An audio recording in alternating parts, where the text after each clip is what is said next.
নমস্কাৰ। আজি মোৰ এটি স্বৰচিত কবিতা আবৃত্তি কৰিবলৈ লৈছোঁ। কবিতাৰ শিৰোনাম ছাঁ।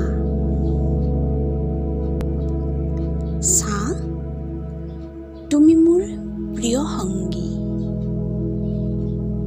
তোমাৰ বুকুচাত উঠি আগুৱালো বহু দূৰ, আৰুনো কিমান বাকী। ভাবি চালে সুদূৰ প্ৰসাৰী দিনবোৰ গ'ল গুচি। পাবলৈ আছো মাথো পোৱা নোপোৱাৰ খতিয়ান খনি। দিবানে আৰু সাহস চিৰদিন চিৰকালে মোৰ লগত থাকি।